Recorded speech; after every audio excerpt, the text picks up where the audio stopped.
God, that would be so good just looking at it that way. I know. In real life. This is like a bit an Alien too. Aliens.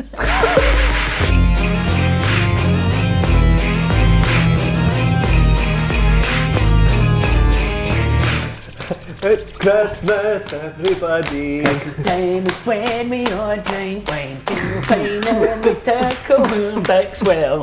Very well, so well, it's fucking well. We have to apologise to our mums. Hiya. Hiya.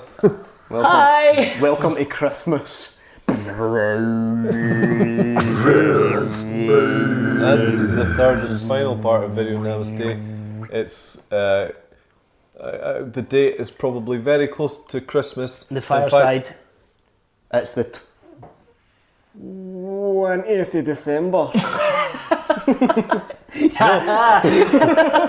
No, Findlay, it's the 23rd of December 2016. So, welcome to the grotto, the grottiest grotto.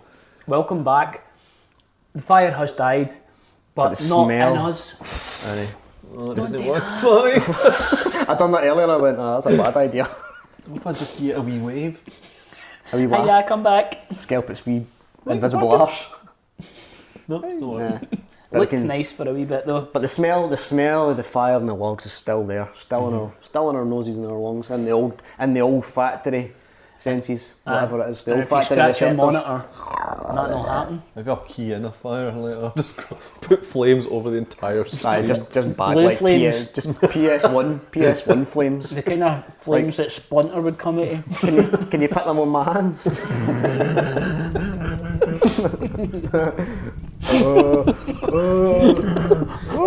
It's too hot! It's too hot! Calm down. Xmas.3!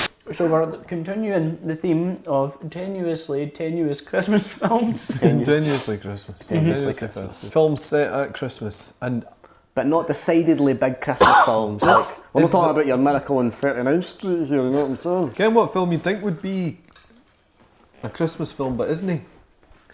Toys. Are you fucking serious? No.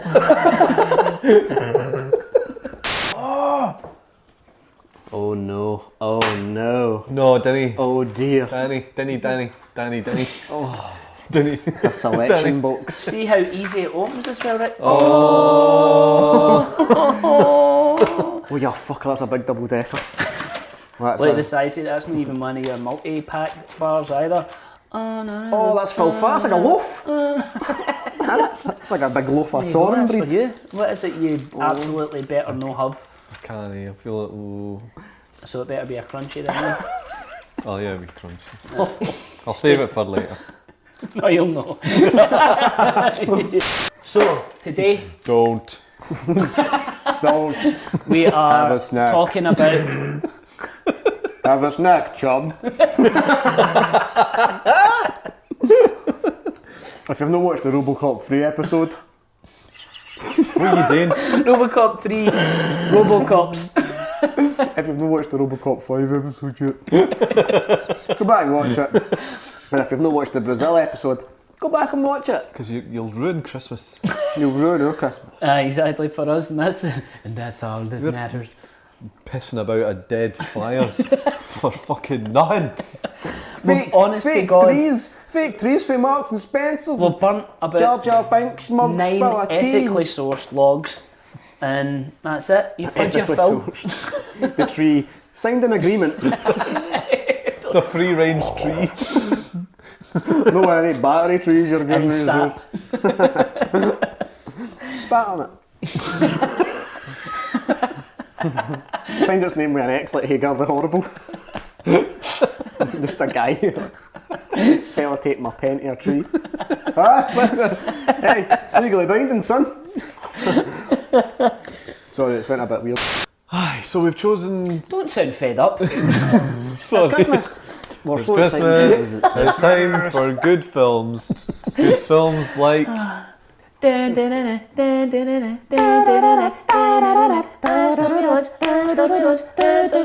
It's no Die Hard, it's no Die Hard, it's no.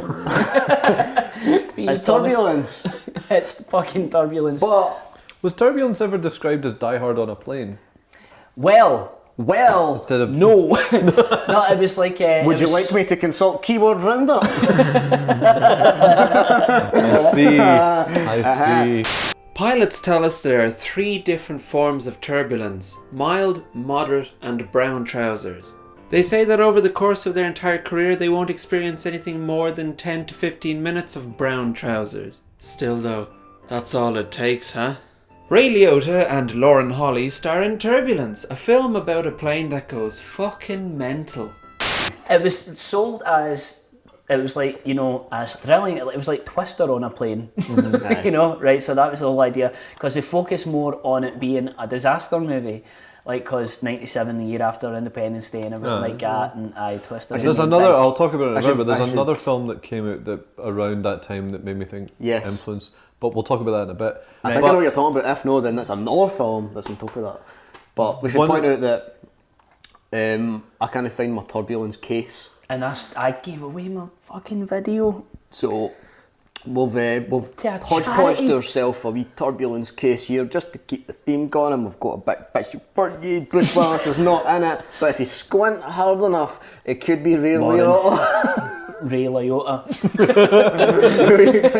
Lauren Holly. It could be Lauren Holly of Dumb and Dumber fame. No. One thing I want to mention before we proceed is more than any other film we've talked about, if you haven't and you do fancy watching Turbulence, watch it before watching us talk about it, because there's a major twist. Yeah. Aye. And we can't talk about it without talking about the twist. Aye. So, and it really, really does, like, I've watched it twice, and I'd say both times that I've watched it, his knowledge of the twist has changed how I've enjoyed it, in a good way. Aye. So, stop. Stop and watch it. You'll go. Don't. You can get Don't. it. I got it for CEX for like 25 pence. You can stream it on YouTube for £2. Or stream it on YouTube for £2. It's fucking so good. Anyway, right, aye. Back to the Die Hard on a plane thing. Aye. Like, there's so many connections we'll get back to, but the weird thing is, I was looking through the director's full back catalogue, right? what's that? Right, did you see that he directed an episode of The New Adventures of Superman called Fly Hard? No, I did not. Yep. I seen that he directed some Hill Street Blues. Aye, totally. He's mostly television and stuff like that, and you can absolutely tell that, like, because it's a Reicher production, and like they mostly Reishan. and obviously he's just coming from television, but like, it's interesting seeing somebody who was in television, like, you know, make a huge cinematic, because he's fucking throwing everything at it, like, and that's something that really tickles me with this film, because back to the tenuous Christmas film thing, like, this is all just total eye candy for me. It's like, you get, like, movements of camera for no reason, you know. It's like mid-90s aesthetic. Again, it's total. Like it's back to the video interior, shop thing. It's Yes. absolutely. And I'm pretty sure, like, Dev was saying that he'd watched this on Channel 5 as well, so it's a pure Channel 5 film. Oh, aye. We should say that we watched it as well. We watched that in a caravan. We watched that in a caravan together. On a 14-inch TV. On a 14-inch telly, and on like a Saturday morning. Drinking beer and having a fucking fry up as well. It's so good. That was I good. know. It's Take us good. back. Take us back. Get me back there. But it's got like that mid-90s, like mid-budget disaster film, action film aesthetic, kind of like Sudden Death as well, like that Van Damme one. It's got a plane where its interior is like fully Christmased up, like tinsel. There's people. more Christmas trees than there are passengers. Aye. Easily. Like, and all the crew are all like Santa hats. There is a and- line Aye. in the film that explains why that is. Yeah, aye. Because Is there's it? a 'Cause line. There's a line towards the missed beginning of it. the film where they say something like they were having a competition about who could Christmas up a plane more or something like that, and then they were like, "Can you believe this one came second?" So there's like a joke about how much Christmas shit's in it. And But- like, I'd like to see the plane that won. I want to see what's in that. I know. just the stewardesses are full snowmen. It's a lumping fucking down. Christmas tree with wings. It takes off with fucking like glitter behind it. But and it runs on mulled wine. we should probably say at the point, like, kind of what the plot is. Aye. And it's basically like Ray Liotta and Brendan Gleeson. Brendan Gleeson, big Brendan. Are like two prisoners who are getting carried on a commercial flight From LA. from No. LA. Is it LA? New York to LA. New York to LA. To go stand trial on death row. What's your name? Hey, Terry. I'll have whatever you like, Terry. Okay? Apple juice. That would be great, thank you. Make that 2. Thank you. Coke, please. Okay. What would you like? I'd like to nail you, baby.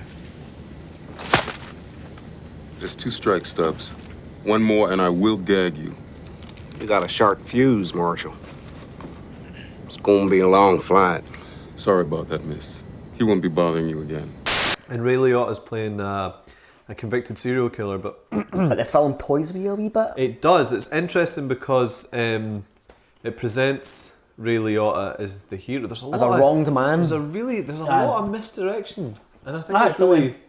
really, yeah, because the first thing that's introduced is the cop that's been chasing Ray Liotta, and he's a bit of a fame obsessed. He's a bit of a wanker. He's a bit of a cheat as well. He's a says cheat, he's and kinda they like- established that he's planted the evidence on Ray Liotta to catch him. And once he's arrested as well, he fucking Kicks him in the face. Kicked in the stomach. Oh, is it That's stomach? that's going to be in that. No, it won't be in that list. No. 'cause But it's also, like- the other thing they keyword. did as well is like when the cop was like, I know his type, he's going to see, £250, blonde, and then when they arrive, the woman he describes is completely opposite. So they've kind of shown the cop to be a bit crooked and a bit incompetent. aye. And Ray Liotta's like, You've and got he's- the wrong guy. He's really nice. Ah. A really nice guy for the first half of the And film. he's just, yeah, exactly, and he's just playing up to the fact that, like, basically the film sells you as Ray Liotta being fucking incredible at, just ripping the piss. It's like that thing. He's going to death row. He's fucked. Aye. So he's stole the sheep. He might as well shag it. It's Aye, like, but he's like, just gone with he's it. on the plane and she's like, what do you want to drink? And he's like, what do you like? And all that, like he's Oh, trying he's to build a doing the rapport. charming, He's nice charming. guy He's stuff so charming. He's charming it to But the like max. when we first watched it, I thought, okay, so here we go. It's going to be the film's going to be about, something's going to happen with Brendan Gleeson, who's so openly evil. Oh, He's man. such a bastard. He's so That- good, man. Let's talk just for. Sorry, man. I'm sorry to interrupt, but that accent. Ah. Brendan Gleeson is one of, honest to God, like top 10 favourite actors all time. That accent Being a is redneck. fucking incredible. Being a redneck. So what are you talking about? I'd like to nail you against the wall, honey. I know it's like the GBX's Irish accent in P.S. I Love You. You're like, I see where you're going.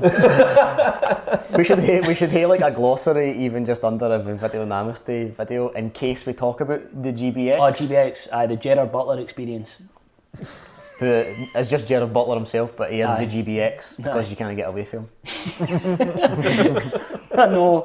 I don't even wish I could. I'm happy where I am. I'm glad we live in a world where his Dracula 2000 edition tape is online to watch. I'm so happy. We're lucky. So happy. What a time to be alive. And if you've not seen it, please watch the Gerard Butler. We'll put a link up. Oh. So sorry, you were saying Brendan Gleeson is so openly evil. Yeah, it's the misdirection, and and the cops are all shite bags, and Ray Liotta's the only nice guy in there. So it's like you're like, okay, they're going to get in the plane, something's going to kick off, and Ray Liotta's going to save the day, and he does, like right up to the point. It's like he saves the day, he gets the gun, and it all goes a bit wrong, and then obviously. It turns out Ray Liotta's a fucking nutter. Like the a reveal. grade A psychopath to Yeah. the point where it's like I wrote a review for it, and the only thing I wrote was I didn't think Ray Liotta knew that they were filming because he's gone nuts. And like the best thing, the funniest thing to me when I watched it was when he's screaming down the phone. And it cuts to the other end of the phone, and you just hear him screaming at the end of the phone, and he's like, aye, and you just hear it, and everybody's like, fucking In hell, fact, this hold guy's on. off his nut. I've written it down What because was like there's like Like, there's so many amazing lines, right? We'll get back to Brendan Gleeson's character, right? Aye. Like, at one point, Brendan Gleeson has a gun at Lauren Holly's head, and Ray Liotta's like, put the gun, and he's like, you know, behave, calm and everything like that. And he's like, put the gun down, and he says, why? Because she gave you fucking apple juice? Yeah. Right? Aye, totally. Oh, And that then- was us. And one of the best lines for Liotta as well is, they give you a last meal, I'm gonna ask for a last song. Like, Or the one where he says about getting a plane. Oh, this is. aye, right, okay, right. Have you written it down? Because we need to get it just right. Yeah, aye, so when we find out that he is actually a baddie, like Not what only a baddie, but he's fucking Fucking- insane. he's fucking He's nuts. And do you know what I insane. noticed? Something I never noticed before. It's like you first see him kill someone, that's when you know, oh shit, right? He's like, he's fucked, he's mental. Is when he gets the stewardess Maggie and he chokes her, but he chokes the last breath out her and then breathes it in.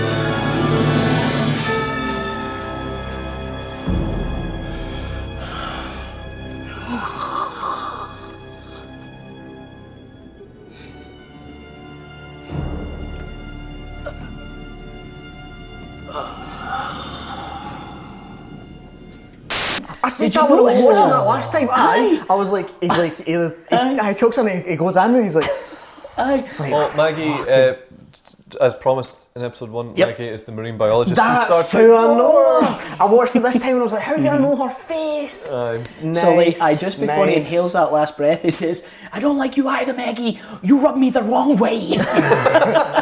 You should point out that Ray Liotta is having probably the best time of his Aye, life. And see, totally. watching this film, I realised I was like, he's such a weird guy. He's a weird guy in films. He's a weird actor. I've never understood Ray Liotta as a thing. Aye. I've just never understood him as a thing, like, because I'm not a big Scorsese or gangster film guy, so I miss that. But there's something about Liotta, and I'm like, this guy's really an odd fellow. He's Aye, an well, odd man. We'll get right. Okay, so after he's killed Maggie and everything like that, right? He goes on the phone like you were saying, and he's screaming. He's just going, "You got me, man!" And then he's like, You want to be famous, Aldo? I'm gonna make you so fucking famous. You make sure you're wearing something bright up on that tarmac, because you're gonna be the first fucking cop to die with a plane up his ass. and then that's it. That's when you're like, that's when he switches on. That's when like That's when he Ray Liotta- shuts off, It's ripped, funny, and he's like, covered in blood, and he's because like, obviously the holy shit moment is the killing Maggie and putting the passengers in the, and the hole. Yeah. But there's a couple of wee hints that they just start to drip it in a little bit. Like, where you're why like, is he doing that? Aye, Why but is it's he like- taking the captain? And that was it. It's when she comes out of the cockpit and looks down the stairs and he's sort of jauntily dragging the corpse along the, and that's where you're starting going, is he? he's off, he's not, because he lies to her about like this the pilot's been dead. Aye. Because like he drags one of them into the wee pilot thing. There's as a wee well. song while he's doing And it. he's like, he was dead while You're I like, got there. oh right, okay. That's when she sees that he's like Crazy. you know, But then it turns for that, like, and no really Die Hard as such in a plane, more like a slasher, a Yep. stalking slasher on Aye, a plane. aye. A Christmas stalking slasher on a plane, because it's only really him and her. The film that I mentioned dynamic earlier is- that film was a year after Scream. I was thinking of Con Air. Ah, 'Cause it came Con out- Air it came out was the same year. it's quite close to cut. It's like they're 6 months apart, which makes me think that they're too close to be too. Like, I was thinking like the Dante's Peak and Volcano. I was. right, It was literally like, the thing that made me think of Scream actually is the It's- bit in the middle when he goes, "What's your favourite movie?"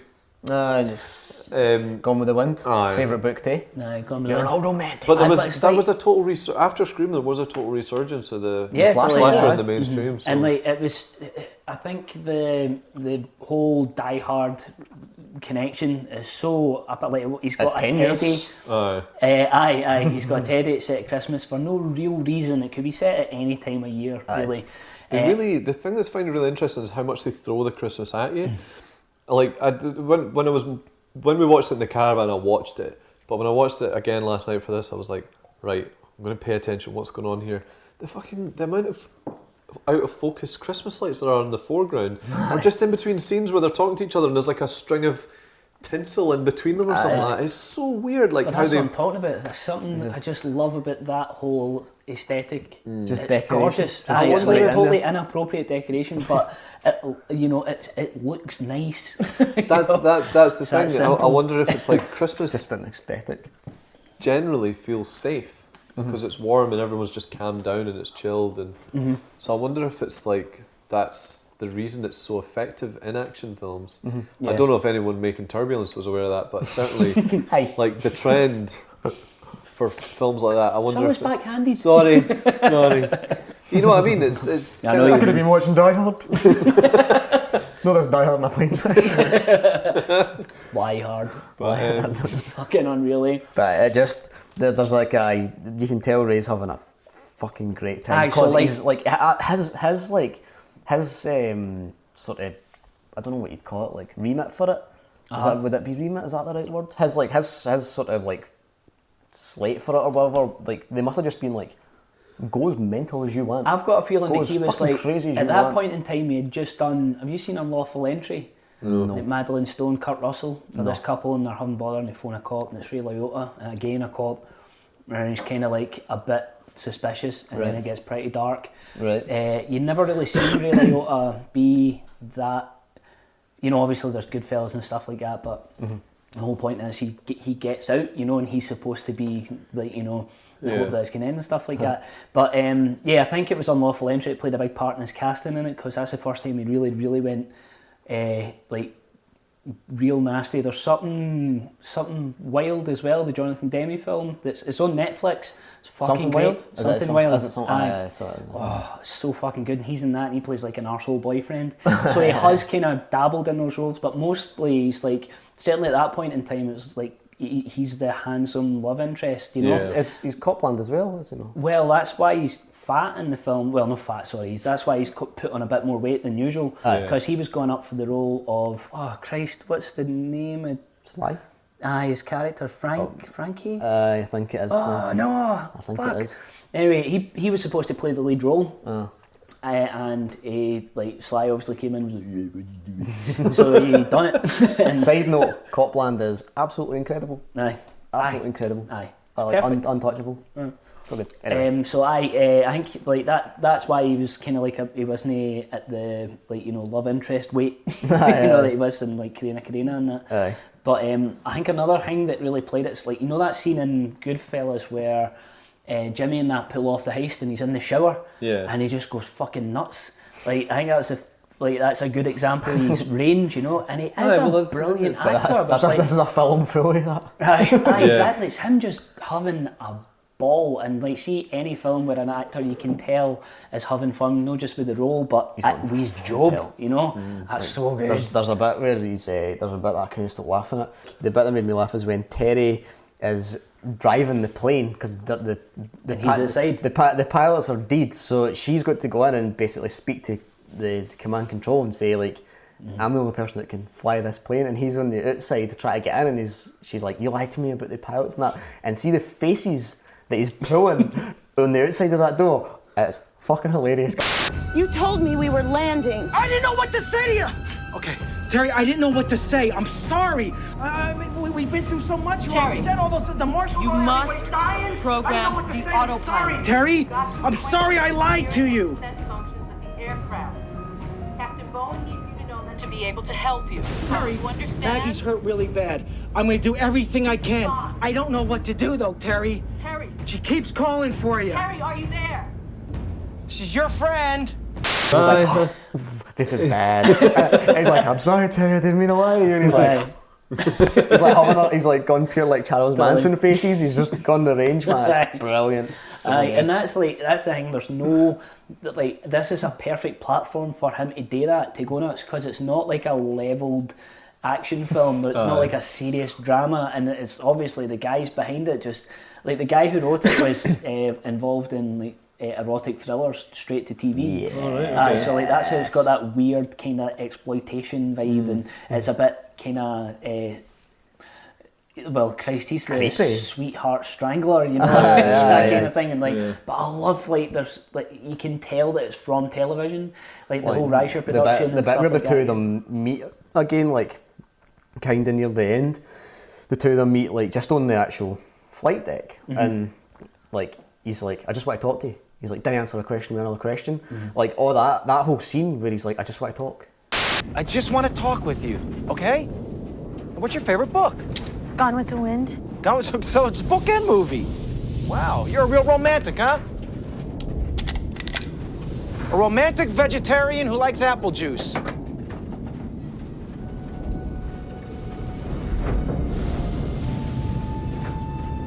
Do you have pets? When you were growing up, you like animals? Yeah, I had a dachshund. Dachshund? You mean one of those hot dog dogs? Really? Why dachshund? Because my father liked them and they were good with kids. Huh. Don't give me an attitude. I'm just talking to you. So just talk to me normal. Okay?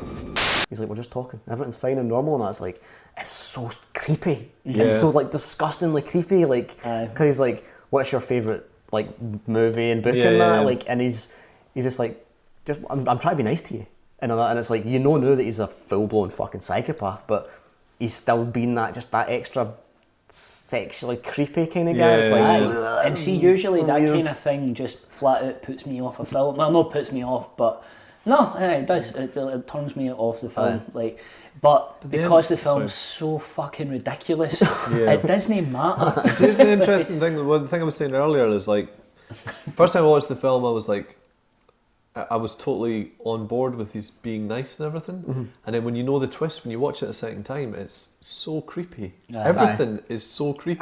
It's so like, nicely. Like when you see him at the start asking her like what juice she likes and all that, you can tell that's him in his brain like planning it, and you can see it in his eyes. You're like, suddenly you're like, this is a killer at work. This is how he operates. And they've even got the lines about it, like about Ted Bundy and all that. I remember how he was charming. But like it's full of like loads of daft distractions too. Like when the first shootout happens and like the hull's shot and like one of the stewards got like his hat's like flapping in the wind. You're like, oh, for fuck's sake! And everyone's like, she stops a hole in a plane with a briefcase. Exactly. That's how that scene ends. You're like, oh, get in there. It's good that I really like the fact that he was raging with the policeman because he never caught him fair. He's like, you fucking cheated to get me, a dickhead, and that. And it's like, that's good because it shows that he's like obviously a killer who takes pride in his work, but it also like opens the audience up to how he works and how duped you were by him as well. There's always that thing when it comes to any sort of serial. I mean, obviously this isn't like you couldn't call it a serial killer film because it's. But you know what I mean. It's but like the whole idea that the serial killer wants to be caught by leaving clues, or it's like, you know, in Seven when again, not comparing it to Seven. When he was like, you know, like when he phones up and he's like, I've gone and done it again. That sort of stuff. It's all this idea that serial killers actually want to be secretly caught. So there's just this way, I guess there's this idea that he's like, somebody stop me. The game hasn't been. But it's just so good that like the film can mix like stalking slashers with like disaster films with mad action, with like tense sort of like a stewardess has got to land a plane. It's like it mixes all this together. And then there's like and Christmas. And there's that big build up as well to like the final set piece where like, you know, the everything that was in the trailer. And that was another I love thing, when she lands the plane and has to take off again. Fucking that's a genuinely good trick. Because it's got a Ford stuck on it.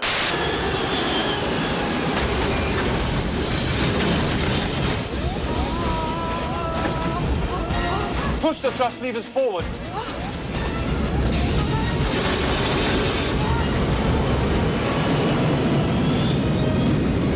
There's like a Ford stuck to the wheels. Well, not until the pilot takes care of it as well. I love that. I says that, I was like, he's got to get court-martialed for that. Disobeying direct orders because they like shoot the plane down. He's like, no bother, and then shoots the Ford off the wheels, and he's like, I missed. You can land now, mate. No bother. That's so good. That's something the filmmakers must have been so fucking pissed off because it was trailered like just out and out. Ray Liotta's the baddie.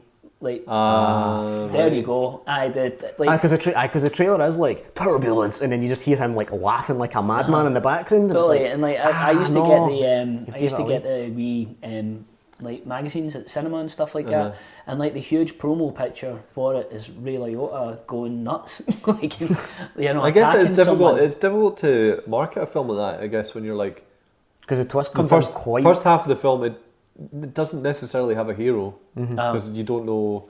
Like the film changes entirely halfway through. Suddenly you're I know just it's like, that thing. It would never happen, but you market it as a woman saving the day. Yeah, You know, it's totally. she's having bother.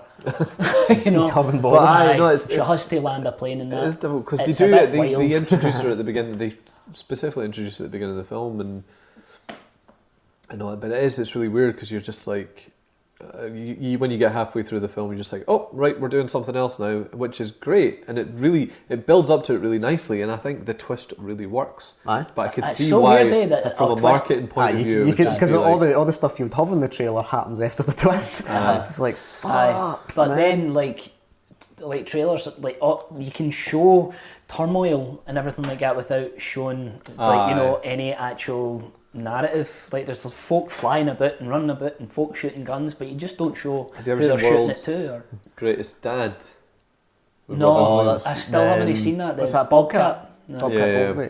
That's an interesting one because that's all about something, but the thing that it's all about is the twist half an hour into the film. So when you watch the trailer for it, you're just like, what is this? Because it doesn't show any of it. Aye. But then the Netflix description tells you what happens. Actually run by fucking idiots. I know. It is, man. But there's what was the other thing I was going to say about it? There's more special get this. There's more special features on the disc for Turbulence than there is RoboCop 3. Because there's a trailer and like one of the, you know, the good old fashioned like 6-minute behind the scenes. Oh, like an EPK. Like an EPK. There's one of them, and it's just like a couple of interviews with like the director, like a wee 30-second interview with the director. Always on STV. The woman. When none of the interviews, like the least sincere interviews, where they're all obviously the answer to all the questions is going to be, "It's a great film. It's going to be a blast. You're never going to see anything like it." An interview with Terry, a wee interview with Ray Liotta, and then the rest of it is them showing you the big gimbals that they had for like. Were they rotating the? So it's like there's an amazing bit in the middle where the plane's going to get out of control, and it it's flips Before up. Inception. Before Inception, but it's like the plane actually flips upside down. It shows you like them making that on the gimbals, and they actually were filming it inside a giant air hangar, and it is giant, huge fucking stages that they're rotating with the people inside it. And that. It's like. But when I was watching it, I was like, I think it was Paul was saying, he's like, fucking horse shit, planes going upside down. And then in that special feature, they tell you it's recorded twice that planes of commercial airlines have flipped upside down and managed to flip themselves back round and land safely. So it's happened twice and recorded. But the thing, so I was like, well, there you go then. It's funny that you mention that. It's steeped in reality. It's funny that you mention that because like one of the only things I could find was like a lot of, like when you're reading about it, a lot of people mentioned the Roger Ebert review from the time. And I read it, and I swear his main criticism of it is that it's not realistic. Fuck's It's like Life itself. one of the things he talked about is like how the plane would have crashed after several of the things that happened to it, and it's like, well, that would have been a shite film. A shite film. It's like you have the bit. I love the bit with all the Japanese guys in the karaoke in the plane. The plane crashes through, and it's like just a giant fucking wheel blasting through a karaoke bar. And the other thing as well is like one of the other criticisms he had is like Christmas Eve and the plane's empty. Have you ever been on a plane on Christmas Eve? And it's even addressed in the film as well at the start, like why it's like they put all these killers on a plane with very few folk for a reason. Yeah. You know what I mean? They ideally would have wanted an empty plane, but you know, and they put them on this big, amazingly decorated 747. It's amazing. I wonder if it was deliberate that the captain was called Captain Bowen. I know. I think that was like the writer being like, oh. How good is Nigel? I love Nigel, man. That guy's great. Because normally Which was Nigel? Is he the guy that's... He's the English guy that helps her to land the plane. Because like he's helping her when he's flying. He's managed to land and he's just chilling out in the cockpit like, right, you want to that button there, come on. And then Terry, they basically get together at the Aye, it's and then totally they basically get together at the end. But it's really, see, like in terms of how nerdy it is when it comes to the cockpit and how you land the plane and work the plane, it's really nerdy. Like he's like, you want to hit this switch here to your left, to the right of the console. He's like, you want to punch all this in, and it shows you. It doesn't like shy away from it. You get to see her hitting all the switches and I mean, it's probably all total bullshit, but she's just gone for it, and they're showing you all this really nerdy stuff to do with landing a plane and getting out. And they make landing a plane look very easy. And I've seen enough episodes of the Krypton Factor to know that it's absolute shite. 2016. The Krypton Factor. There's something about films that end with that big crane shot, the ambulances. Oh yes, and everything's fine now, despite the fact that tons of folk have just died. Everything's fine now because the camera's up here and there's ambulances arrived. Everybody's driving. The services are here to save the day. It's snowy. It's her and Nigel or. When that story was on the news, it'd be like, a bunch of people have died. Totally. In a horrible plane incident. Here's Lauren Holly getting half with an English guy.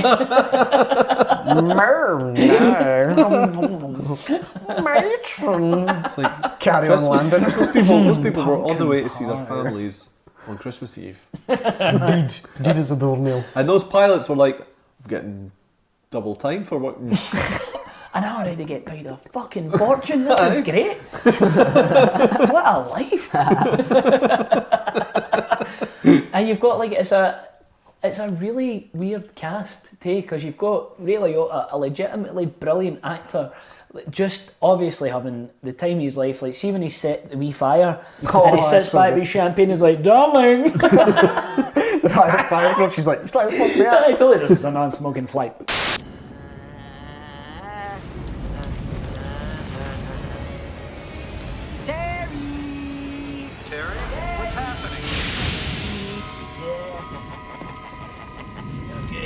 Said this was a non-smoking flight.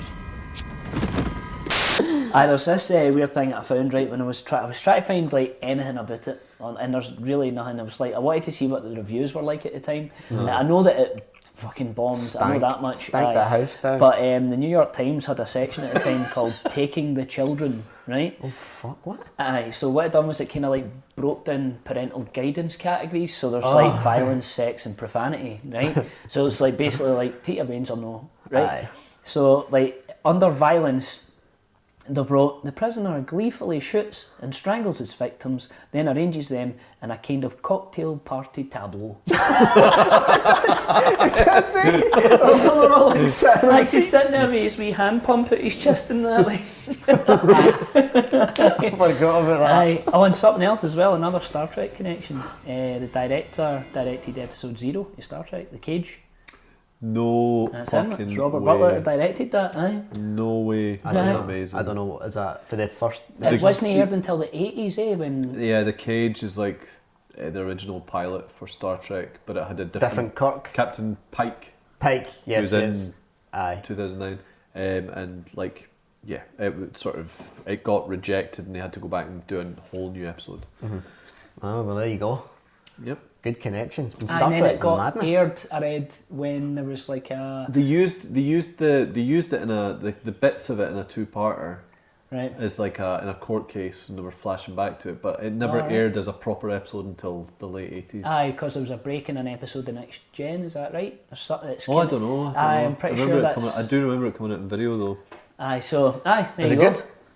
Aye, it's different. It's interesting to watch just because it's like Spock's a bit different, and like Leonard Nimoy is the only cast member, I think, from the main cast. But we're not talking about Star Trek. I always find this way in every other episode. And I'm fine with that. So, yes. Overall, how did you enjoy Turbulence? It's great. Like, especially now knowing the twist. Aye, I really enjoyed it. Just it's definitely one just to have a beer. Just to have like a nice wee Christmas beer and just watch Turbulence and just leave your brain at the door. But it's just good. It's a total Da film, isn't it? It's a total Da film. Like even like it's one of the ones you could watch intensely and just enjoy, or have it on in the background and just keep going back to it and you're just going, oh, you're fucking, what the fuck's going on right now? You know what I mean? There's so much going on, but it's just enjoyable. It's that thing, like, it's that trashy thing kind when you of. put on, absolutely. When you put on like one of those Channel 5 films or something, and then by the time you got to the end of it, you're like, you know, I actually quite like that. I'd rather enjoy that. Aye, it is definitely got that feel to it. Like there should be like VO5 adverts kicking in between it and all that. You know? Aye, Davina McCall running about a street. It's like, especially watching it so recently. Yeah. You know, and rewatching it again, I was reminded of what it actually is, because I almost forgot about the twist.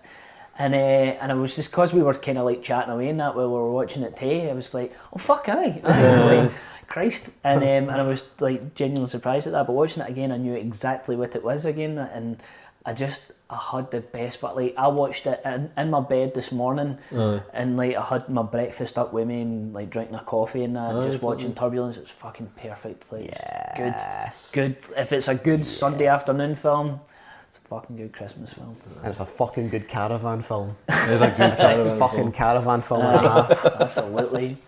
The keyword roundup for Turbulence is probably the best one yet. Alright, okay. Because it was, I'm 100% sure it was written by a fetishist. Right, yeah. Turbulence, number 1, machismo. Number 2, redneck. Number 3, nude pantyhose. Number 4, Die Hard scenario. Yeah, there we go. Number 5, deception. It's an erotic film. I like how sexy you're getting here. Number 6, female stockinged feet. Number 7, high heels. Number 8, see what you mean? feet. Tarantino. Number 9, holiday horror, and number 10, dead flight attendant. Who wrote this? Oh, there's that really grim shot where he picks up Maggie. Aye. And does the. This is you. Aye. So there you go. A lot of feet and psychosexuality and Turbulence, when really it's not about that. Should be 1, Ray Liotta, 2 till 10, madness. Gone pure tonto. But if you want a total 90s action film slash and you've seen the rest, Turbulence is a bit of a deep cut, but it's it is, aye, it totally is. It is a deep cut. I tell you what, I had a fucking bad time trying to find it. Aye, it's like definitely a second-hand effort. Like I couldn't find it. Well, anywhere. I went into 3 CEXs. You know, it seems like something you would just see 100 of. CX. It's got one of those video covers that I love as well, where it's like the where most of the cover is text. Excellent. Is it not like, will you survive? It's not even reviews, it's just It's a tagline, will you survive? Turbulence. It's time to hit the feed the matrosphere.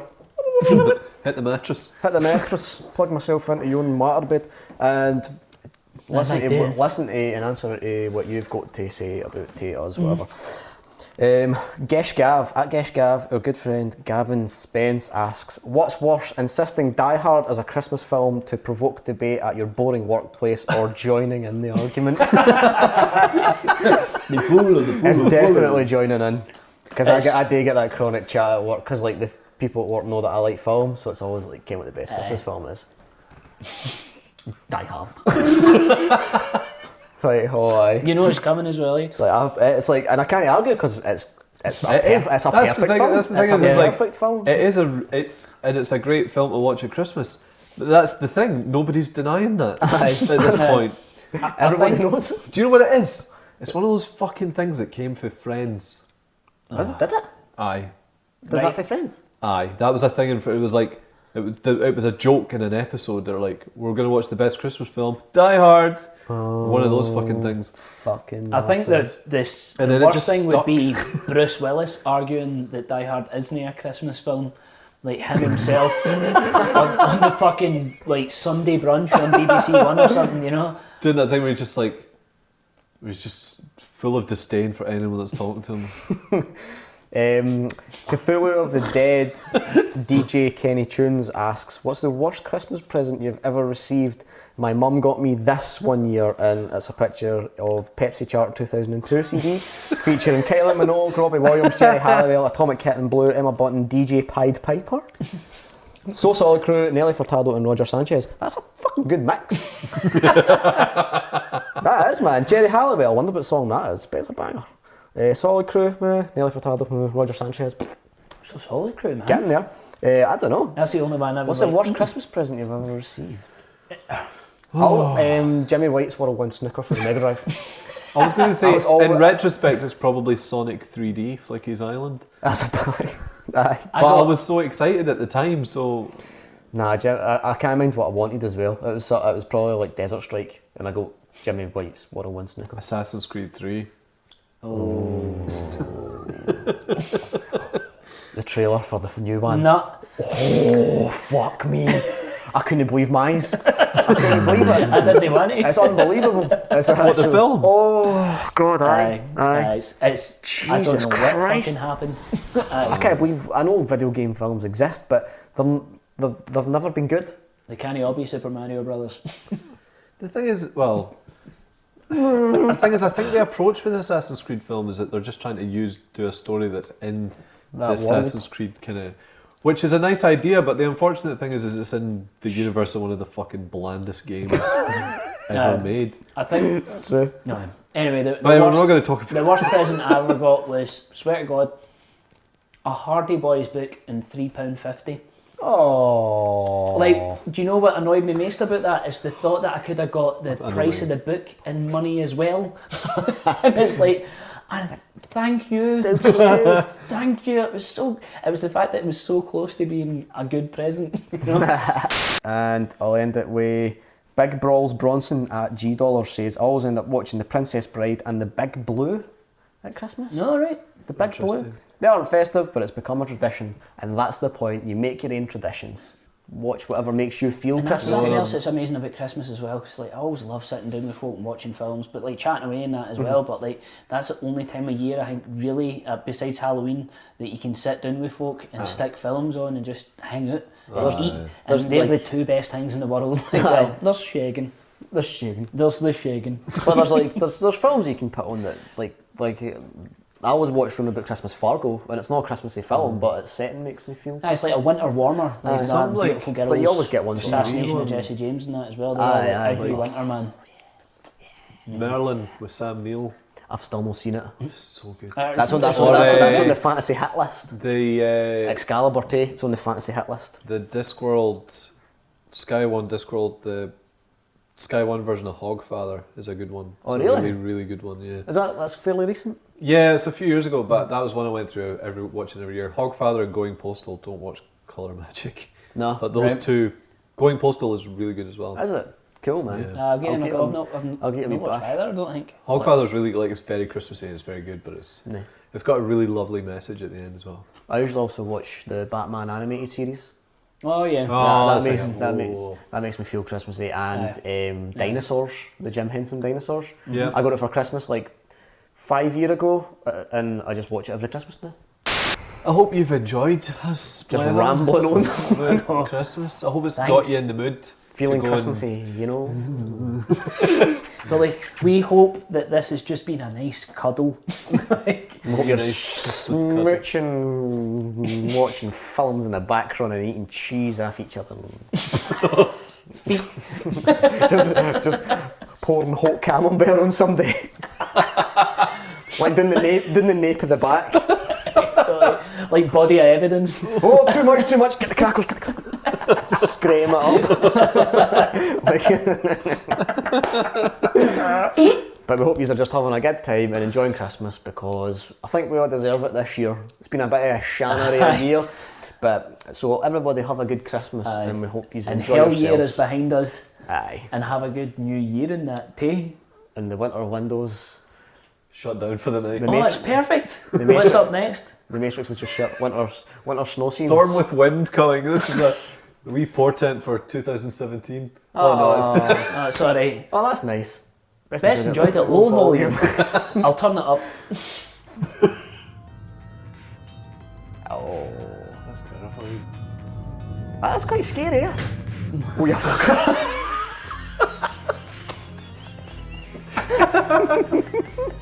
Merry Christmas. Merry Christmas. Bye. Bye.